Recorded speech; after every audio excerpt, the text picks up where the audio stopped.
selamat malam Mbak Audrey, selamat malam kepada smart listeners sudah di Jakarta. Sudah di Jakarta. Jadi udah nggak mode opo-opo lagi, udah mode-mode mas-mas Jakarta ya.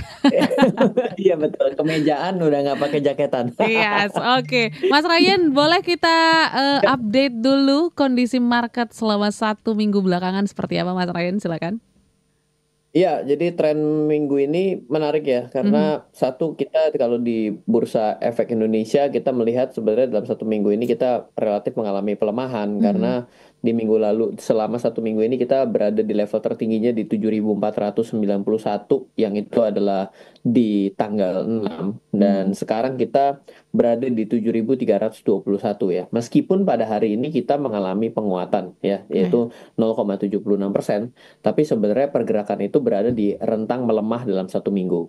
Nah, hal ini juga mungkin akan kita lihat salah satunya juga sejalan dari mana? Sejalan dari apa yang kita bisa lihat dari tren US dollar sendiri. Mhm. Di mana kita bisa melihat bahwa pergerakan dolar ini cenderung mengalami penguatan. Nah, kebetulan saya juga tidak begitu sering melihat pergerakan euro terhadap US dollar. Ternyata euro sudah terkoreksi kembali cukup dalam dibandingkan dengan US dollar. Berarti Oke. boleh dibilang sebenarnya yang tadinya US dollar itu terasa lemah ya. Mhm. Meskipun ya kita mesti lihat kalau mata uang itu kan adalah pertarungan dua pair ya. Artinya adalah dari rupiah dengan dolar ya. Berarti kan akan melihat dari dua-duanya mana yang lebih kuat dan mana yang lebih lemah. Ya. Di sini kita melihat bahwa pergerakan US dollar ini cenderung dalam posisi yang menguat ya. Mhm.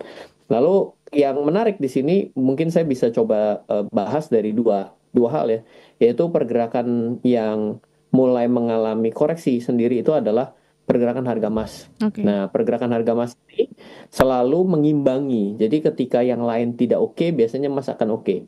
Tapi Mhm. ketika US dollar dalam posisi yang oke, maka secara nggak langsung kita melihat bahwa emas ini menjadi kondisi yang melemah dan memang benar pada hari ini saja melemah 0,7%. Ya. Tapi tidak heran karena kenaikan harga emas juga sudah sangat ngebut dalam beberapa waktu terakhir. Mhm. Yang mungkin terjadi pesta pora itu adalah teman-teman yang melakukan trading dan investasi lah boleh dibilang di kripto. Oke. Ya, jadi koin yang paling tuanya saja Bitcoin itu mengalami kenaikan yang signifikan dalam beberapa hari terakhir. Mhm. Kenaikan signifikan itu terjadi pada pergerakan kemarin, di mana tadi pagi itu sempat mencapai level terbaru yaitu di 89.940-an Oke. per BTC. Ya. USDT ya, USD ya, jadi satu BTC per USD gitu loh. Mhm. Itu berarti kita melihat bahwa ada sebuah harapan yang besar dari banyak pihak tiba-tiba masuk ke market kripto, Mhm. memborong Bitcoin sehingga terjadi over demand Yes. dan salah satunya itu sebenarnya diakibatkan karena apa? Ya, karena Presiden Donald Trump nih yang terpilih nih, ini kan Mhm. yang tadinya dalam beberapa waktu terakhir itu sangat pro terhadap kripto. Betul. Yang dulunya mungkin dari anti kripto. Yes. Bahkan kalau kita ikut dari statement dari Pak Mahendra di hari ini gitu ya, kita bisa membaca di kolom berita bahwa beliau sebagai ketua OJK menyatakan bahwa game changer daripada kripto itu pasarnya akan terjadi karena Donald Trump yang terpilih yang Mhm. tadinya tidak menjadi. Nah, ini sebuah hal yang kita saat ini menjadi wake up call pada saat ini bahwa ada sesuatu yang mungkin berubah. Tidak bisa kita selalu bilang bahwa instrumen ini adalah bagus, ini instrumen akan jelek dan jelek seumur hidup. Ya. Mungkin ada baiknya kita juga jadi wake up call di hari ini gitu. Oke, ini menjadi sedikit spoiler juga ya untuk perbincangan kita hari ini karena kita akan Yes. memperbincangkan bagaimana ke depan gitu ya gambaran dari terpilihnya Presiden Donald Trump. Nah, nanti kita akan bahas Mas Ya. Ryan sebenarnya mungkin kita sudah tahu juga gambaran-gambaran apa yang akan dilakukan oleh Donald Trump ke depan terkait dengan ekonomi.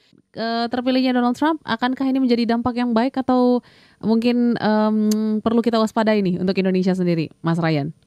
Ya, kita akan bicara secara global terlebih dahulu ya Oke. sebenarnya. Jadi yang pertama itu ada beberapa highlight yang ingin saya coba sampaikan. Yang Mhm. pertama itu mindsetnya terkait dengan decentralized ekonomi yang ada, yaitu Mmm. ya pasti ada hubungannya dengan kripto dan teman-temannya itu ya yang Mhm. ada di Web3 lah, lalu juga di decentralized gitu. Maka ini kelihatannya Donald Trump akan lebih banyak merevolusi di bagian ini. Oke. Kalau menurut saya, karena dia juga banyak dukungan dari para pelaku dan pecinta decentralized ini, Mhm. dan juga salah satu booster utamanya itu adalah Elon Musk.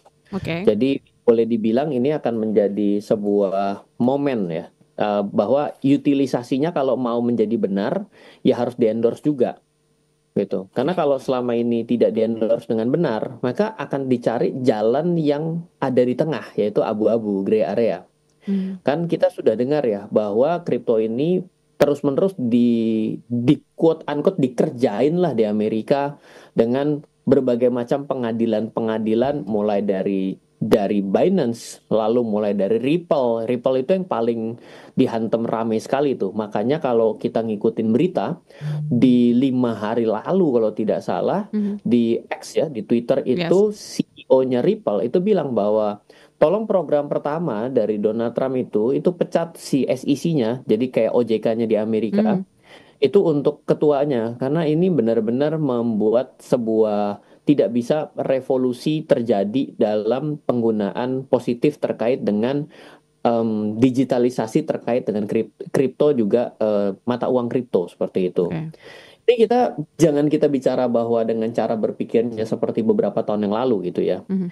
Artinya di sini kita melihat sesuatu yang menarik di sini, walaupun dicobai berkali-kali Ya. dengan kasus FTX, lalu juga banyak sekali kejadian yang terjadi dalam kripto bahkan dalam 5 tahun terakhir ini. Mhm. Ada rug pull sudah pasti ya, sesuatu yang tiba-tiba taruh di pasar kelihatannya begitu menjanjikan. Kita juga pernah ingat itu ada yang ngikutin film Korea itu, yang seri Korea Mhm.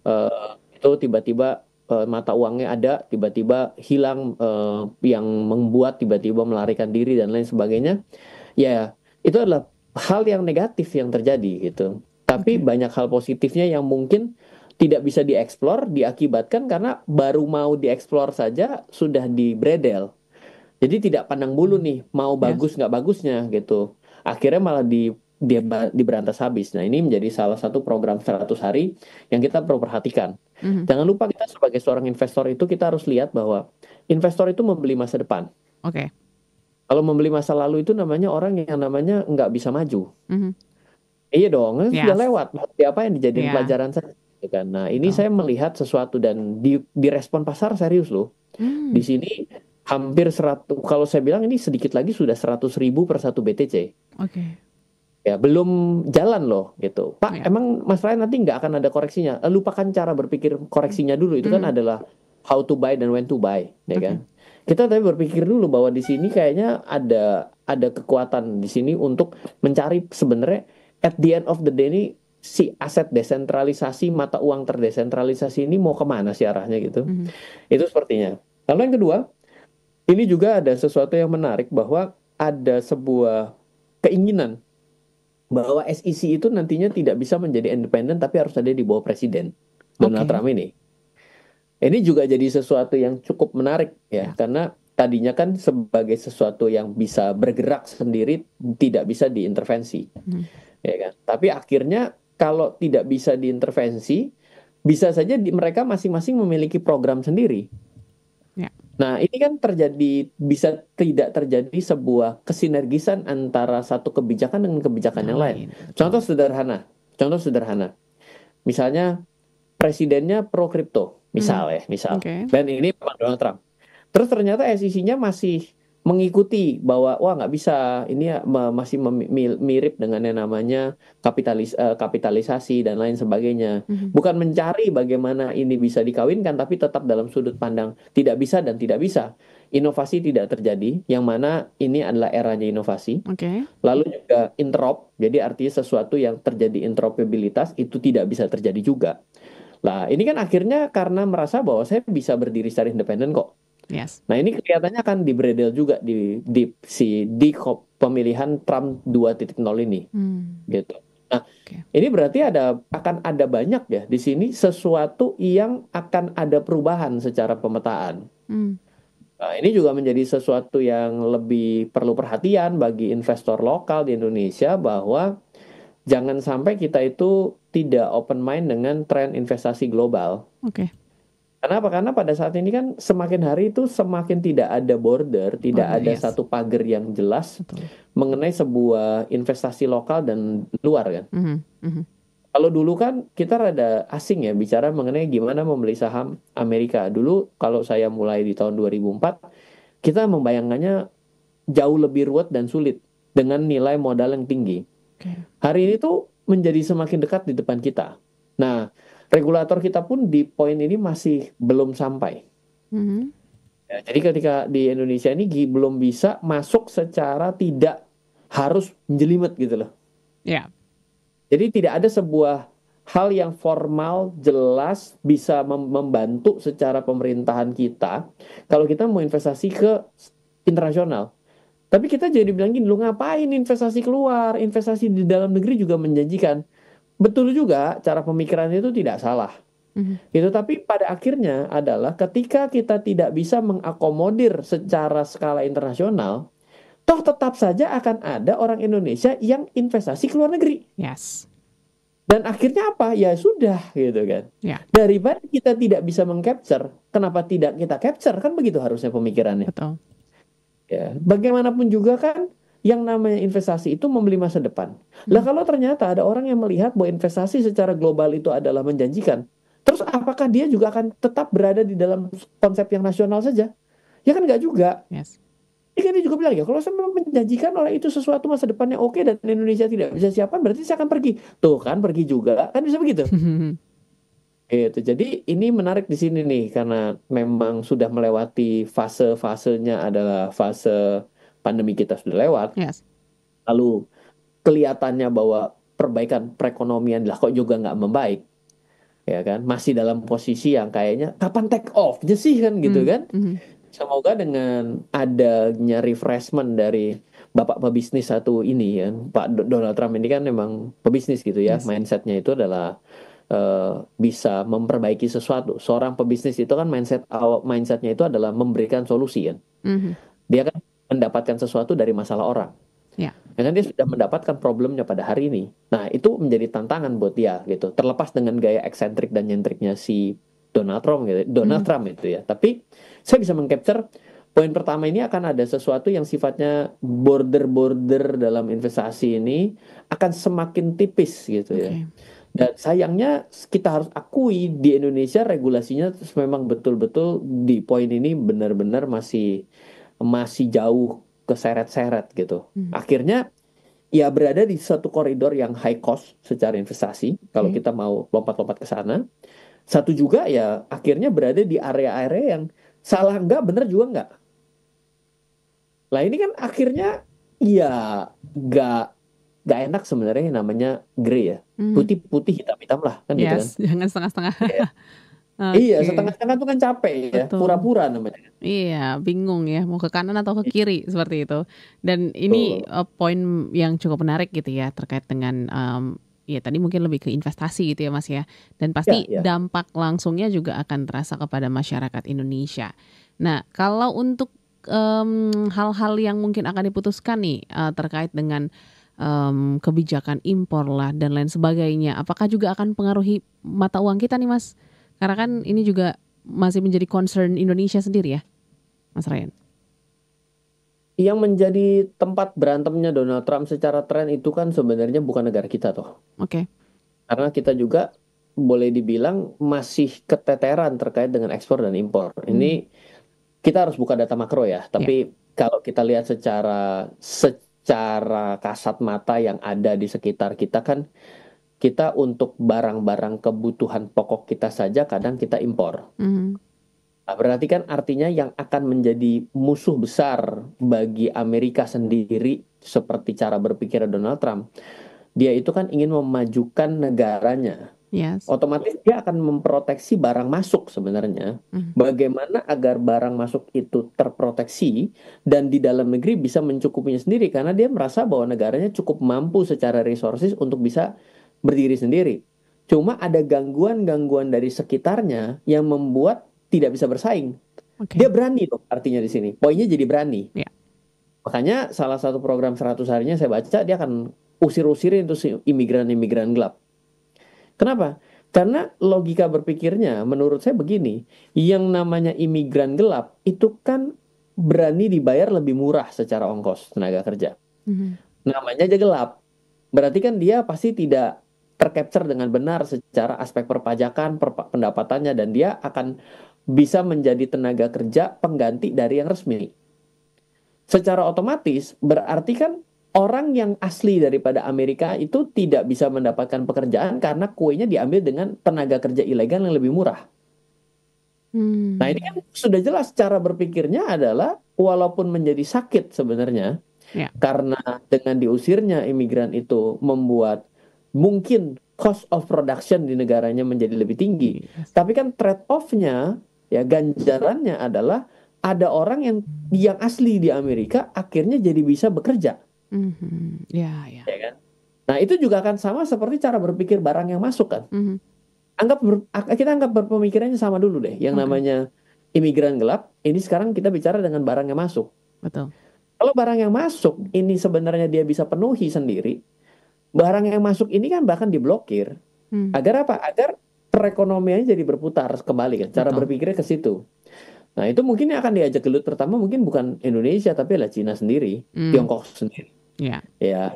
Nah, tapi kalau kita bicara mengenai Indonesia, sebenarnya poinnya adalah bagaimana kita tetap bisa secara konsisten untuk bisa stabil, Mhm. untuk bisa mengirim keluar, dan juga kita bisa mencukupi hal-hal yang sifatnya at least yang pokok bisa kita penuhi sendiri. Nah, PR ini belum bisa selesai loh Ya, dari pemerintahan yang ada ya. betul. Nah, semoga ya kita juga sama-sama hard reset kan. Hard reset pemerintahnya sama-sama baru. Baru, betul. Jadi semoga ini bisa mulai kita program dengan baik gitu. Yes. Karena kalau enggak, ya coba gini. Saya waktu itu kan Mas ada. Ryan, boleh Hah? perandaian ini kita tunda di sesi ketiga ya? Iya iya iya iya iya. Nanti Sampai nggak seru lupa ya, ini nih. harus break. Iya, nanti nggak seru nih kita ceritanya. Jadi, semua Iya iya listeners, iya iya. jangan kemana-mana. Masih ada beberapa sesi lagi. Banyak hal-hal yang mungkin akan dilakukan dalam 100 hari pertama pemerintahannya. Dan tadi kita masih membahas terkait dengan impor juga nih ya, Mas Ryan ya. Tadi mungkin boleh dilanjutkan, Mas Ryan, bagaimana nih pengandaian-andaiannya? Iya, saya pernah ada seminar gitu ya. Hmm. Ternyata ketika kita bicara mengenai bawang merah dan bawang putih, Ya. yang dimana ini adalah pasangan gitu ya. Aha. Ternyata bawang putih kita itu impor, Mhm. mana kita tidak bisa mencukupi. Kita hanya bisa mencukupi 5%. Tapi teman-teman yang punya data lebih mantap tolong dikasih Yes. koreksi ya kalau salah. Oke. Bawang merahnya tercukupi, tapi kita hanya mampu mencukupi bawang putih nasional 5%. Artinya Hmm. 95%-nya masuk dari luar. Ya. Menjadi sesuatu yang menarik di sini kalau kita lihat bahwa bagaimana kita bisa menyelesaikan masalah-masalah internal di dalam negara kita terlebih dahulu. Hmm. Ya, nah ini investasi ya boleh dibilang, tapi ini ceritanya jadi berbeda ya. Jadi secara perekonomian itu kalau kita lihat secara negara mau menjadi lebih tangguh, nah maka secara otomatis ya hal yang namanya ekspor dan impor ini kan juga menjadi salah satu data makro ya. Betul. Pendapatan, investasi, government spending, ya salah satunya kan adalah ekspor dikurang impor. Ekspor makin bagus, tinggi, impornya lebih kecil, maka akan membuat neraca perdagangan kita makin oke. Hmm. Neraca perdagangannya oke akan berdampak menjadi negaranya dianggap lebih sehat. Negara yang lebih sehat berarti dianggap iklim investasinya makin bagus. Iklim investasi makin bagus berarti orang-orang makin pede untuk investasi. Kan jadi ke Investasi. sana putarannya kan. Betul. Nah, kira-kira begitulah cara berpikirnya. Oke, oke. Nah, mungkin kita balik lagi gitu ya, Mas ya. Karena memang pastinya kalau kita ngomongin tentang Donald Trump ini penuh kontroversi gitu ya, kebijakan-kebijakannya gitu. Cuman yang kontroversial yang akhirnya nanti akan ada dampak kepada Indonesia. Tadi kan secara general gitu. Apa nih, Mas, yang mungkin perlu kita waspadai dan perlu kita persiapkan juga ke depannya, Mas Ryan? Saya pribadi kebijakan kontroversi yang akan berdampak secara langsung ke Indonesia Mhm. kok saya malah ngelihat enggak ya. Oke. Mungkin lebih kepada harus punya perhatian penting melihat pergerakan nilai tukar. Ya. Karena satu-satunya yang akan ada direct di situ adalah nilai tukar. Karena nilai tukar ini berpengaruh lah. Dolar kan ya malah pun banyak sekali dalam beberapa waktu terakhir upaya untuk lepas dari dolar yang disebut dengan dedolarisasi, Mhm. mata uang yang mau dibikin yang namanya BRICS, ya kan? Ya, Transaksi apapun betul. lah boleh kita udah tahu semua itu ceritanya dari kemarin-kemarin yang kita sudah pernah bahas. Mhm. Ya suka nggak suka ya ya masih dolar juga gitu. Nah di Oke. sini yang perlu kita hati-hati lah kalau kita mau mengantisipasi dan sudah mulai terlihat juga karena emas yang turun, dolar yang menguat, berarti ada kepedean mengenai Amerika loh. Cara berpikir itu saja. Oke. Kan kalau ya ditambah dengan harga saham kita yang turun gitu kan. Berarti Ya. kita bisa berpikir gini, kenapa rupiah kita melemah? Karena banyak orang yang nukerin uangnya menjadi dolar. Mhm. Ya kan? Nah, uang yang ditukarin itu datangnya dari mana? Mungkin dia dari nyariin sahamnya. Yes. Makanya kalau sahamnya dijual, dilikuidasi, berarti sahamnya jadi turun. Lalu uangnya masuk ke changer, dia Mhm. remitansi, transfer ke luar negeri, dia butuhnya berubah menjadi dolar, maka secara otomatis permintaan dolar akan naik. Betul. Nah, itu juga akan terjadi dengan sudut pandang emas juga. Kenapa emas menjadi turun? Karena merasa perlu ada money flow masuk ke negara Amerika. Yang mana dia membutuhkan uangnya digunakan untuk hal yang lain dengan cara dia jual emasnya. Kalau emas dijual, banyak yang jual kan akan terjadi oversupply kan. Makanya akan Yes. turun. Begitu kan. Mhm. Nah, jadi yang perlu kita perhatikan direct ya sebenarnya adalah si dolar ini sendiri gitu. Yes. Nah, kalau kita tidak bisa menjaga dan mengimbangi agar negara kita tetap menarik secara investasi, maka akan terjadi namanya divestasi. Hmm. Yang namanya investor kan membeli masa depan, selalu saya bilang. Ya. Berarti kan melihat prospek mana yang akan lebih oke dong. Hmm. Mana hari ini segala sesuatunya berjalan lebih cepat karena perkembangan teknologi, maka ya akan lebih cepat ambrolnya kalau misalnya terasa tidak menjanjikan. Oke. Nah, ini menjadi highlight nih kalau kita melihat yang kritis ya. Tapi Mhm. kalau hal yang direct misalnya memblokir gitu. Indonesia itu tidak dalam tidak dalam hal yang itu gitu. Tapi kalau Oke. misalnya hubungannya justru ya kita memanfaatkan yang baik kalau perangnya mereda, Hmm. ketegangan berkurang. Maka kita bisa mengekspor kembali secara oke ke Eropa, Ya. demand mereka tumbuh. Malah justru jadi positif Bagus dong. ya. Mhm. Ya, bisa ke situ arahnya. Oke. Dan pastinya juga ini apa ya, banyak hal-hal yang mau dipertanyakan semua listeners nih Mas Ryan ya. Jadi aku bahas beberapa respon yang sudah masuk kali ini dari Bapak Budi Santoso ya. Pak Budi Santoso yang ada di Karawaci. Selamat malam Mas Ryan. Saya agak kecewa juga. Sebenarnya saya lebih dukung Kamala Harris gitu ya. Cuman apa daya saya nggak bisa milih katanya gitu ya. Tapi juga cukup penasaran terkait dengan hal-hal apa yang akan menjadi pembaruan dari ekonomi Amerika. Karena kita tahu kan masih cukup sentral juga ya ekonomi Amerika dan dampaknya kepada seluruh negara-negara yang ada di dunia. Nah, ini tadi ngomongin BRICS juga nih Mas. Karena kan kata Pak Budi kita juga akan fokus kepada BRICS. Seperti apa Mas dampaknya terhadap BRICS, kelangsungan BRICS dan juga pastinya dari kebijakan-kebijakan yang dilakukan oleh Donald Trump. Mungkin sedikit Mas Ryan silakan. Nah, ini poin-poinnya menarik semua nih. Jadi Mhm. pertama kalau kita sebenarnya dunia ini membutuhkan sosok yang lebih revolusioner menurut saya loh ya. Oke. Kita ini lagi bosen dengan sesuatu yang kita udah lihat kok kayaknya gitu-gitu aja. Ya. Nuansa baru dari Donald Trump 2.0 ini sebenarnya kenapa orang mungkin menaruh harapan gitu ya. Mhm. Karena dia melihat bahwa ya mau dibilang Biden gagal dan tidak silakan nanti kita putuskan sendiri masing-masing ya. Tapi ada keyakinan bahwa kalau Kamala yang akan ya Yang akhirnya lagi. terpilih, dia Mhm. akan melanjutkan programnya toh. Ya, oke. Iya. Nah, itu artinya ada orang itu menginginkan suatu nuansa bahwa kemarin itu obat yang dikasih tuh nggak mujarab loh. Mmm. Berarti obatnya salah nih, resepnya salah nih. Coba tolong cari resep baru lah. Oke. Satu poinnya mungkin itu gitu ya. Lalu yang menurut saya juga sebenarnya adalah dunia ini sebenarnya kepingin ada barometer baru Mhm. secara kepemimpinan sentral di dunia ini yang memang saat ini dan kemarin-kemarin kan itu dipegang oleh Amerika. Yes. Nah, sebenarnya yang bisa mengontrol itu adalah yang perekonomiannya kuat.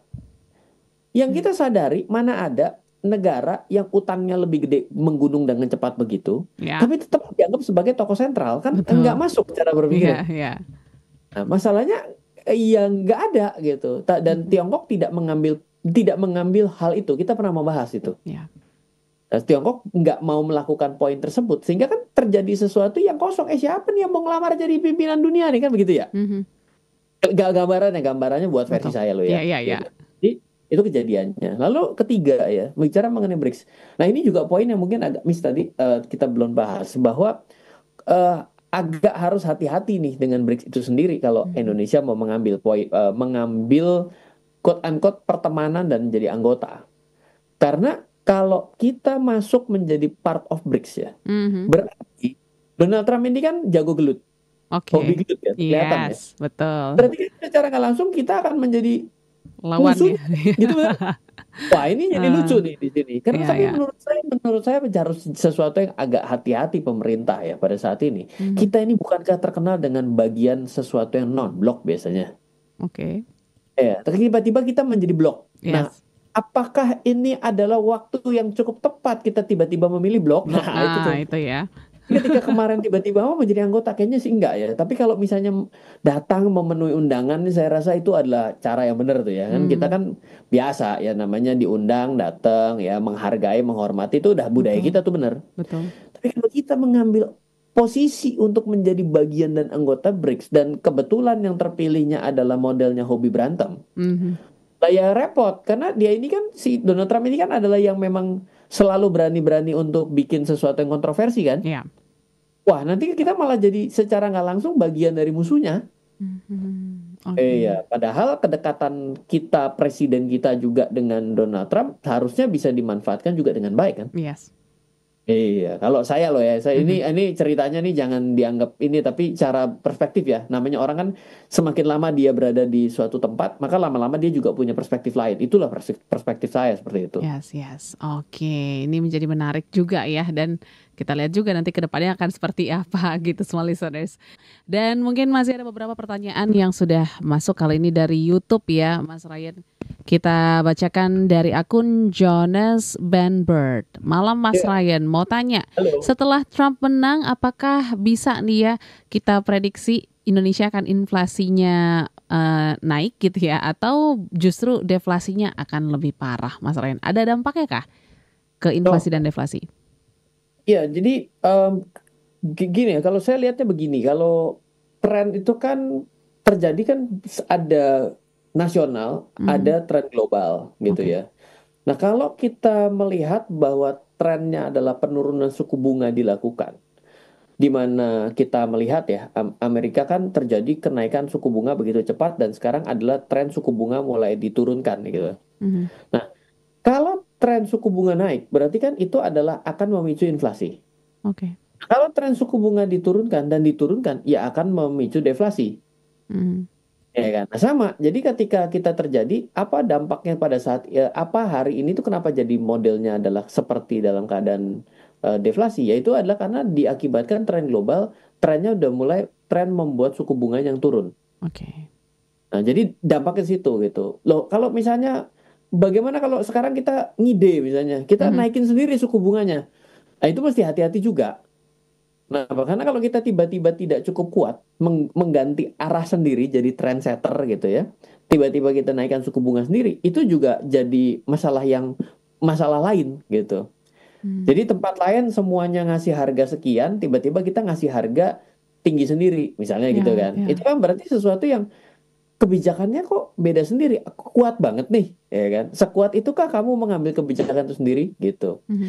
Jadi ya ini nggak terlalu heran ya. Kenapa? Karena kita memang dalam era turun ya. Karena kemarinnya Amerika naik, kita kalau nggak ngimbangin jadi nggak menarik. Mhm. Ya, tapi kalau kita tiba-tiba menurunkan dan terus menurunkan, lah ini juga menjadi satu pertanyaan. Makanya dalam menaikkan dan menurunkan suku bunga itu kan ada banyak pertimbangannya luar dan dalam. Ya. Gitu kira-kira. Oke, semoga menjawab untuk Jonas Ben Bird ya. Oke, mungkin satu lagi ya Mas Ryan ya. Kali ini kita ke Ya, WA lagi. Ini ada Bapak Fatur. Patut. yang menyampaikan cukup tertarik tadi Mas bahas tentang cryptocurrency gitu ya. Ya. Jadi apakah ini sudah momen yang cukup telat nih untuk kami yang baru saja masuk ke dunia kripto gitu ya? Karena kayaknya teman-teman yang lama-lama nih akan sangat menang banyak nih Mas Ryan. Silakan. Ya, selalu ada momen seperti itu gitu. Mhm. Karena ketika sudah naik berita jadi rame Oke. dan pada saat itu memang itu bukan suatu waktu yang tepat untuk membeli. Ya. Gitu. Jadi selalu dengan hukum yang sama, belilah ketika beritanya lagi buruk dan turun. Oke. Telat kalau sekarang jawabannya ya iya, tapi kan pasti akan ada momen selanjutnya ketika berita buruknya datang. Betul. Gitu. Jadi kalau pada saat ini yang menurut saya loh ya, kalau Mhm. saya adalah orang yang pada hari ini belum punya kripto dan juga nggak perlu juga punya kripto ya, karena Ya. investasi itu udah banyak ya. Jadi yang terjadi itu kalau saya melihat bahwa kok kripto kayaknya cukup oke, maka saya perlu memahami dulu ini tuh sebenarnya apa sih Mhm. ya. Karena sebenarnya ketika kita bicara cryptocurrency, sebenarnya kenapa dia disebut cryptocurrency? Karena dia berada dengan yang namanya teori desentralisasi. Oke. Nah, implementasi desentralisasi itu dengan menggunakan blockchain, yang salah satunya adalah cryptocurrency. Baru salah satunya, ada banyak sekali Ya. yang bisa dilakukan. Kan yang namanya sebuah teknologi, handphone, Mhm. itu kan cuma satu gitu. Tapi kan sebenarnya apa yang bisa dilakukan dengan smartphone ada banyak. Betul. Ada orang yang akhirnya bisa kerja dengan menggunakan smartphone. Ada orang yang bisa tadinya harus main menggunakan TV gede-gede, tiba-tiba dia main menggunakan smartphone. Mhm. Ya, ada banyak yang bisa dilakukan dengan menggunakan smartphone gitu. Nah, itu yang kita masih pahami dulu. Nah, Oke. pada akhirnya akan ada inovasi-inovasi yang masuk di dalam teknologi ini. Mhm. Nah, yang cryptocurrency ini sebenarnya kalau kita mau tahu, semua yang akhirnya menjadi kalau sudah crypto dan currency berarti dia itu sebenarnya ingin menjadi mata uang. Ya. Namanya juga currency ya. Karena sih yes. Tapi ada yang namanya tokenization, Hmm. membuat segala sesuatunya terhitung dengan menggunakan token. Ya. Kadang ketika kita berada di dalam kondisi yang kayak gini, kita even nggak bisa membedakan bahwa itu yang mana yang disebut akan menjadi currency, mana yang akan itu menjadi token. Mhm. Nah, investasi yang kita tidak pahami, artinya kita itu sebenarnya nggak invest, tapi namanya adalah ya coba-cobalah siapa tahu untung ya. Oke. Nah, ini adalah waktu yang tepat kita kembali melihat, oke, berarti dari Donald Trump yang tadinya antipati, Mhm. tiba-tiba sekarang mengendorse full di kripto, berarti ada orang yang dari negatif menjadi oke, berarti dia melihat sesuatu. Peluang, Kira-kira ya. apa sih yang menarik di situ? Mhm. Emangnya ada solusi apa yang ditawarkan sampai bisa menarik? Atau Oke. memang ini sesuatu cuma alat kendaraan politik dia agar dia bisa memenangkan pemilu? Kan bisa aja dong. Bisa jadi, yes. Bisa jadi juga Betul. gitu. Nah, itu waktu yang tepat untuk kita pada akhirnya ketika besok nanti ada bahwa, oh saya merasa ini dengan hal ini, ya sudah, berarti itu waktu yang untuk memiliki. Mhm. Tapi kalau ketika kita waktu fase belajar ini kita pada akhirnya enggak, emang ini tetap barang busuk, ya Ya, sudah, berarti itu bukan harus kita miliki betul. gitu. Oke, berarti balik lagi ya, sesuaikan dengan kebutuhan ataupun profil resiko kita juga gitu ya Mas ya. Jangan asal-asal FOMO juga nih karena mungkin beritanya menarik gitu ya. Jadi kita juga ikut-ikutan terjun. Jangan lupa untuk pelajari ya Mas Rain ya. Betul, karena Mhm. kalau saya lihat kenaikannya ini kan sangat agresif nih dalam Iya, 1 minggu ya. betul. Artinya akan ada banyak ruang kosong, peluang koreksi yang juga akan sebesar itu ketika dia naik. Oke, Kan ketika dia naik sekian, maka peluang dia turun ya sama juga seperti dia naiknya. betul. Kalau sesuatu yang naik dengan cepat, maka ada peluang juga dia untuk turun dengan Turun dengan cepat. cepat ya. Kan ada namanya slowly but sure tuh, ya Mhm. kan? Nah, jadi artinya ketika dia naiknya nggak slowly ya berarti turunnya juga potensial nggak slowly juga bisa terjadi dan Betul. semakin besar kemungkinan itu. Mhm. Gitu. Jadi kalau hari ini baru mulai mau beli dan dalam keadaan yang tinggi kayak gini, hati-hati bahwa kalau dia turun maka kita akan menunggu lama untuk bisa dia balik. Jangan lupa loh masa penantian teman-teman yang kemarin pada beli itu mungkin berapa 3 tahun kah Yes. akibat si rentetan Do Kwon ya Mhm. dari Terra habis itu pergi ke FTX itu kan ada serentetan tuh. Bahkan mungkin yang beli di 2021 juga bakal rugi belum balik kalau hari ini. Yes. Nah, bayangkan kalau ternyata 2021 itu adalah 2024 adalah seperti 2021, ternyata kan kita juga nggak tahu. Betul.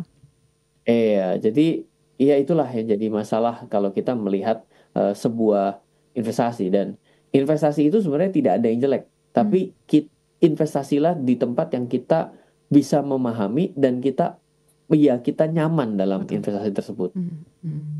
Oke, oke. Nah, mungkin ini tersisa sekitar 3 sampai 4 menit Mas Ryan ya. So apa yang harus kita waspadai dan apa yang harus kita lakukan ya untuk melihat ke depan kebijakan-kebijakan ataupun juga mungkin keputusan-keputusan yang diambil dan dijalani ya oleh Presiden Donald Trump. Bagaimana kita harus bersikap? Silakan Mas Ryan. Pertama, kalau perang akan mereda ya karena mau tarik pasukan ya, terjadi perdamaian, maka salah satu hal yang perlu kita perhatikan adalah mungkin energi akan terkoreksi. Oke. So kita bisa coba perhatikan di poin itu ya, apalagi ada opsi-opsi energi lain kan, karena kemarin lagi perang, boro-boro mikirin energi terbarukan dan opsional energi lain di luar energi fosil. Oke. Tapi kalau sampai perangnya mereda, maka mulai lagi tuh berdengung mengenai yang namanya green energy lah ya, Ya. lalu juga energi terbarukan lah gitu. Karena tema ini sudah berdengung sebenarnya. Ya, coba sekarang lagi melakukan proses audit ISO standar, itu Oke. mulai banyak tuh yang menjadi catatan minor atau opportunity for improvement. Itu yang ada hubungannya tuh dengan sebuah tata kelola yang sifatnya adalah sesuai dengan green something lah, boleh dibilang yang Ya. ramah lingkungan lah kayak gitu. Itu mungkin akan ke sana ya kalau ternyata berhasil perang itu benar-benar diredam ya. Lalu yang kedua, mungkin akan terjadi geliat ekonomi yang sifatnya adalah ekspor dan impor Oke. kepada negara-negara yang terdampak dari perang. Maka itu kan mulai membangun kembali dan lain sebagainya. Maka komoditi lain di luar daripada energi, dia akan menjadi kembali pulih pada saat itu perang akan bisa berakhir seperti itu.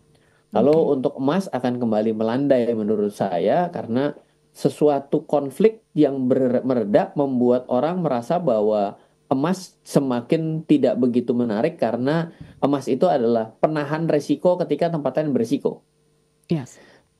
Nah, lalu ketika kita melihat dari faktor teknologi, kita sadar bahwa terjadi namanya adalah tech winter ya, itu fintech dan juga teman-teman teknologi itu naik dengan tidak rasional dan mati dengan sangat tidak rasional juga. Maka inovasi-inovasi lain juga sebenarnya akan ditunggu juga untuk selanjutnya, yang mana nih akan mengisi. Mungkin era desentralisasi itu mungkin akan jadi lebih berada di pintu gerbang depan akibat Donald Trump terpilih. Ya. Jadi kata-kata desentralisasi ini, kalau desentralisasi ini belum bisa kita pahami, hati-hati, ini akan jadi gaptek pada waktunya dan jadi kelihatannya tertinggal sekali. Kita tidak memahami apa itu desentralisasi, tidak mengerti apa itu Web3 ya. Karena pada akhirnya ketika kita melihat yang namanya, Pak, saya mah internet nggak ngerti, iya tahun 90 boleh ngomong begitu. Hari ini nggak ngerti bisa, internet, ya. bingung, ya kan? Kalau dulu kan bercanda, tahunnya saya Indomie Warnet, nah bercanda aja bukan kayak gitu sekarang, pengen denger saya. Mampu nggak? Nggak bisa kan? Nah berarti kan bank ini tuh adalah tinggal tunggu waktu. Bisa bayangkan kalau kita beli Amazon di tahun 90. Nah kita lihat itu Web 2 tuh. Karena kalau web 1.0 kan sesuatu yang statis. 2.0 kita bisa menyimpan data, tapi terpusat. Nah, Web 3 itu kan adalah data ada di kita, di mana tempat itu ada tempat memprosesnya. Mungkin era itu akan muncul di titik ini ke depan kah? Nah, itulah menjadi sesuatu investasi yang menarik kan kalau ternyata kita melihat bahwa teknologi arahnya ke sana. Yes. Ya, kira-kira. Oke, jadi sudah bisa small listeners untuk kita bisa mengambil langkah dan juga mungkin ancang-ancang ya untuk bisa menghadapi pastinya hal-hal yang akan mempengaruhi ekonomi Indonesia juga terkait dengan keputusan-keputusan ataupun juga langkah-langkah program yang akan diambil oleh Donald Trump. Dan nanti pastinya kita akan update-update lagi gitu ya ketika ada hal-hal yang baru, tidak hanya dari Donald Trump tapi juga mungkin dari ekonomi Indonesia ataupun juga mungkin dari dunia investasi yang lain, pastinya hanya di Smart Market Insight setiap Selasa jam 7 sampai dengan jam 8. So thank you Mas Ryan, insight-nya malam hari ini. Kita ketemu minggu depan. Sampai jumpa dan sukses untuk Anda.